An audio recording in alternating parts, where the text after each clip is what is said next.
Welcome to the Occupational Safety Leadership Podcast, episode number 141. We continue our journey in hazard identification, and today we do a little focusing on machine guarding. Let's just jump right in.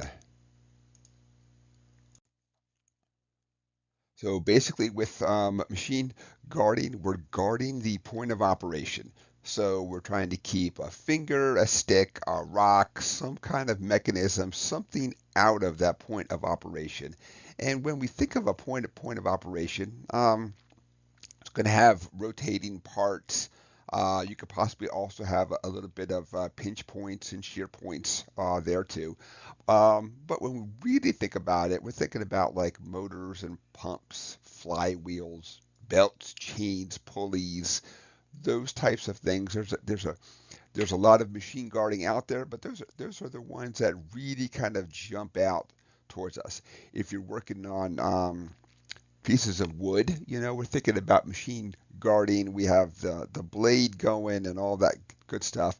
One of the big things that the guard should do is that it allows the machine to operate and doesn't create any new hazards out there too. Many times you'll see where these things are painted a certain color out there, whether that's yellow or orange or something, just to really make sure that it's super obvious, because typically when you have a guard on something also means that you have to have access to it, and maybe that access you're doing some form of maintenance, lubrication, you're changing the belt, the motor, the pulley. There's just some kind of reason why that is just not a fixed guard, something that cannot be taken off, as opposed to a machine guard on there. Sometimes you'll find these where it's like a small cage around there, and it's also for heat too. It also does a great job of it doesn't dissipate heat, of course. It just lets the air flow through that chamber and let it naturally air cool. So there's going to be reasons why these guards are on there, and also why that they're going to be taken off at the same time too. Then um, let's talk about doing some homework if you're going to buy a new piece of equipment. So um, what can you do to lessen machine guards? What can you do to really make sure to go back? Because we hope that when they get taken off, they get put right back in the same position again. Um, that we have the discipline as a work site, that we're just not taking them off and saying, well, let's just leave it off. We have to take it off every day to do X. Let's just leave it off. I mean, it's real small. Everybody's smart. They're not going to put a finger in there. They're not going to do anything. They're not going to. So, so we hope that we want to go back, of course, obviously, and minimize the need to take these things off of there then. So, if you have existing equipment, and that's most of us in this boat, a lot of us are going to be, we come on board and we're kind of stuck with what we're stuck with then. So one of the best things is just to literally walk through the plant, assess your machine guarding. Um, if you find a machine guard all by itself, we'll call this one like a little orphan. He's just all by himself, sitting there in the corner, painted yellow or orange, some kind of color. Then, so um, that means that you have a something that's not guarded right now. Sometimes they're very obvious, other times they're not so obvious out there.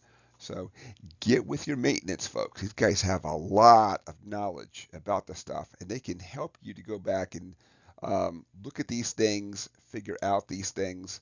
Um, a few times I was able to work with the maintenance guys, and they would say, "Oh, we have to put grease in this grease fitting right here that you can see, dot, dot, dot." And we were able to take a guard, modify the guard, where we would then have the hose for the grease fitting would come out, and all that good stuff then.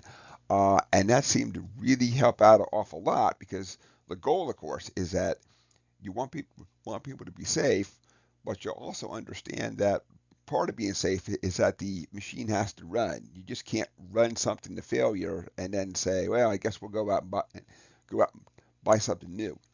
Somebody always has to take that off for some reason out there to do something then. So those guys are really good, and one of the things that I like to do is to, when I look at the machine guards, I like to integrate that into the equipment-specific lockout tagout assessments that some people do, some people don't do. You know, really kind of depends on your country and your law and your rule.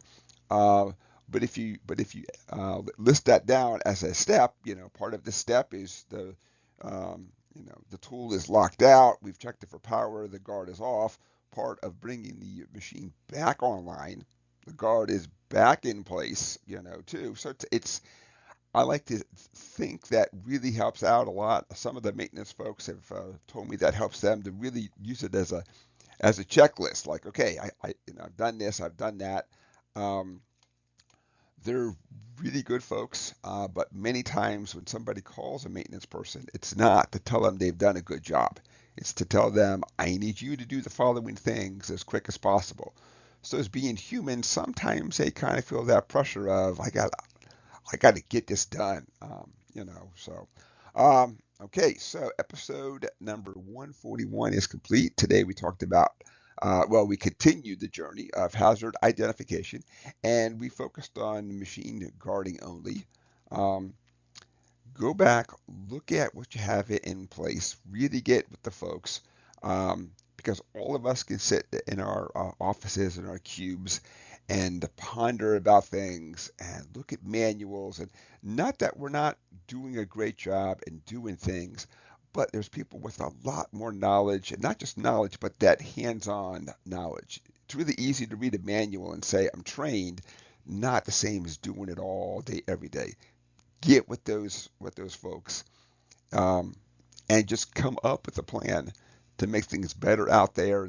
The key is we want people to operate safe, you know, and but we also know that there's a reason why that the guard is there, and it's just not a fixed gigantic sheet of steel that cannot be taken off. There's a reason why that they want it off.